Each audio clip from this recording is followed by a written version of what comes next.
Alright, so continuing with 4.1, I'm going to show you now how to find the mean of a probability distribution. Okay, and this is, I know there's a kind of a scary looking formula here. Well, it's not too scary, but it's really not that hard to do, and I'll show you how to do it right now. So what does this even mean? Well, hopefully you recognize that symbol. That's the population mean. That's mu, and if you're dealing with sample mean, you would be doing x bar. It's going to be the same formula. Okay, what does this stuff mean? That means the actual value that you're dealing with, and p of x means the probability of that value. So you're supposed to multiply those together, and you're going to have a whole bunch of those, and when you have that whole bunch, that sigma symbol there, that's uppercase sigma, means you add them together. Okay, so it kind of tells you here each value of x gets multiplied by its probability, and then you add all of those products together. Two ways to do this. I'll show you how to do it by hand and also on the calculator. Before we do that, one thing I want to point out, when you find the average, this is something known as the theoretical average. It might not be something that could actually occur. So I'll give you a simple example. Suppose that you're playing basketball, and in your first game you score, let's say you score 20 points, and in your second game you score 21 points. And my question for you is, what is your average? What's your scoring average?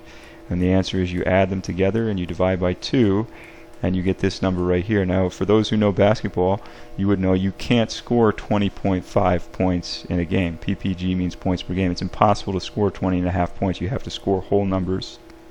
And so the point is, even though your average is not an actual point value that you can get, it still tells you basically what you're close to. You're scoring somewhere around 20 to 21 a game, and that turns out to be true from what you actually got. So that's the point. The point is that the average doesn't always mean something that you could actually get. It just tells you where do you tend to be close to.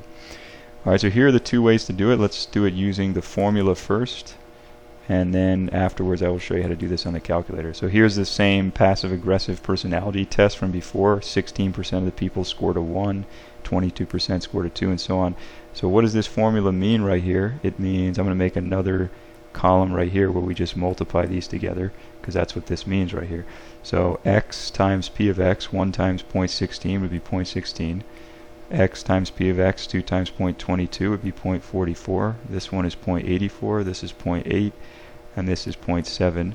What does that symbol mean? It means we just add all those together. So when we add these together, 1.44, we would get 2.94 is the average score. Now the question is, can you score 2.94 on this test? And the answer is no. You can only score 1, 2, 3, 4, 5. So what does this number mean? It means most people tend to score somewhere between 2 and 3 and closer to 3. And you can see that tends to be true. 28% of the people score a 3, but it's being dragged down a little bit by the fact that a lot of people also scored a 2. So that's why it's below 3. How do you do this on a calculator? You put the x values in L1, you put the y values in L2, and then you go to Stat. You want to hit the Calc tab. You go to 1var Stats, and then when you pull up 1var Stats, it's going to ask you where your list is, and your list is this stuff right here. It's L1. And then it's going to ask about your frequency, or your frequency list. I don't have it in front of me right now, so I can't quite remember, but either says frequency or maybe frequency list. That's where you store the frequencies, and you store them in L2. Okay, if you have one of the calculators that doesn't do it that way, it might say 1var Stats, and then you have to open a parentheses and do L1, comma L2, close it. You press calculate, and when you press calculate, you'll get a screen of numbers, and the number you want is the x bar on the top, and hopefully if you do this problem, you wind up getting 2.94. That's what should happen.